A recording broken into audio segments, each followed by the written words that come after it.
Everesting is a formidable challenge that requires climbing 8,848 meters, the height of Mount Everest, on a treadmill. This indoor feat demands a single, continuous effort, typically taking 24 hours. Originating from cycling, it tests both physical endurance and mental resilience, pushing athletes to their limits in a controlled environment. Treadmill Everesting involves climbing 8,848 meters, the height of Mount Everest, on a treadmill in one continuous session. Originating from cycling, this challenge demands setting a steep incline and maintaining it for 20 to 24 hours. It's a test of endurance, requiring both physical stamina and mental resilience to complete. Everesting offers a unique challenge, blending accessibility with extremity. It tests personal achievement, mental fortitude, and physical endurance. Unlike ultramarathons, the monotony of a treadmill demands exceptional psychological resilience. This challenge is not just about physical stamina, but also conquering the mountain in your mind, making it a rare feat few can claim. The evolution of extreme indoor endurance sports began in 2018 with indoor cycling, Everesting gaining social media traction. The COVID lockdowns of 2020-2021 fueled a surge in these challenges.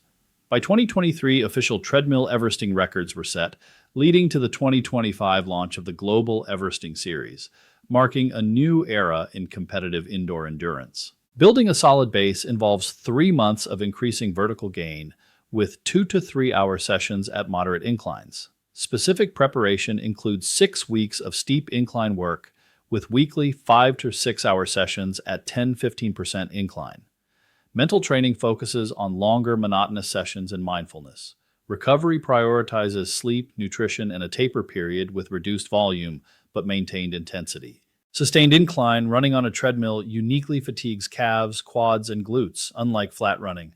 The repetitive motion and surface lead to biomechanical stress, compounding over hours.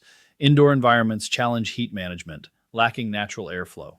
Thousands of foot strikes on the same surface increase joint stress, necessitating strategic management for successful treadmill Everesting. A commercial-grade treadmill with a 15% maximum incline and a 22-inch by 60-inch belt was essential for stride variation and impact reduction. Environmental control included 3 high-powered fans, maintaining 65 degrees Fahrenheit room temperature and humidity control. Monitoring systems featured real-time heart rate alerts, core temperature sensors, and vertical gain tracking, ensuring safety and performance during the 20-plus hour challenge. Fueling for a 20-plus hour treadmill, Everesting requires precise nutrition planning. I targeted 350-400 calories per hour, focusing on carbohydrates. To prevent flavor fatigue, I rotated between drinks, solid foods, and energy gels. Protein and fat sources were included, with electrolyte balance crucial due to sweat loss. Pre-portioned supplies ensured consistent intake. Combating boredom in treadmill Everesting requires strategic entertainment tactics. I planned a content progression, starting with podcasts, then audiobooks, and finally high-energy music as fatigue set in. Scheduled video calls with supporters provided crucial mental boosts. Custom progress displays and mindfulness intervals helped maintain focus and psychological momentum throughout the challenge. The mental game plan is crucial in treadmill Everesting. Success hinges on psychological resilience, not just physical preparation. I segmented the challenge into 1,000 meters chunks, celebrated mini milestones, and used visualization of Everest landmarks. Techniques focused on present moment awareness, expanding discomfort tolerance, and drawing strength from the community's achievements. The first 2,000 meters were marked by enthusiasm and fresh energy. Initial hours felt easy, driven by adrenaline. Establishing a rhythm was key, focusing on cadence, nutrition, and environment. Performance data on heart rate and energy levels was collected to guide future decisions. Discipline and patience were essential to avoid overexertion. As the initial excitement waned, physical adaptation became crucial. Minor discomforts like hot spots and muscle fatigue emerged, demanding strategic adjustments. Running form was tweaked, bathroom breaks became more frequent, and nutrition timing was refined. Mentally, the focus shifted from enthusiasm to methodical execution, embracing the grind and maintaining conviction in preparation and strategy. Running through the night triggered natural sleep cues, intensifying fatigue. Muscle pain demanded active coping strategies, while existential doubts about completion emerged. Hours 8:14 were psychologically taxing, testing contingency plans. The 5,000-meter mark was a mental barrier, overcome by accepting discomfort rather than resisting it, highlighting the need for emergency mental and physical protocols. At 6,500 meters, the second wind phenomenon emerged, offering a surprising burst of energy. This altered state blurred pain and sensation, providing clarity and euphoria. With over two-thirds of the journey complete, the challenge shifted from daunting to achievable despite the physical toll. This phase highlighted the body's remarkable adaptability and resilience. At 7,000 meters, survival mode kicked in, reducing pace by 15% and increasing walking intervals. By 7,500 meters, a 5-minute rotation between running and walking simplified mental focus. Support became vital from 8,000 meters, preventing surrender. The final 300 meters saw an emotional surge, tears mingling with sweat as the goal neared, showcasing human resilience. The physical aftermath of treadmill Everesting is profound.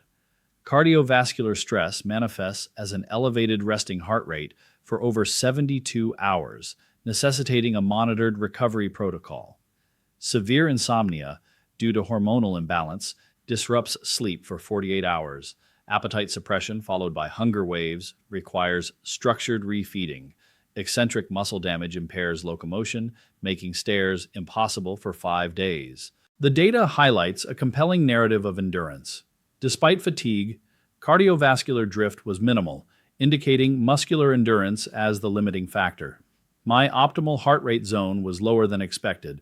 Notably, performance declined 90 minutes after caloric intake fell below 300 calories per hour, emphasizing the necessity of consistent nutrition for sustained performance. The psychological transformation from treadmill Everesting redefined my perception of challenges. It established a mental touchstone, enhancing resilience and present moment awareness. This experience expanded my comfort zone, fostering gratitude for physical capabilities and support systems. Such profound shifts underscore the power of extreme challenges in reshaping our mental frameworks. Key lessons from treadmill. Everesting revealed that mental preparation is as crucial as physical training.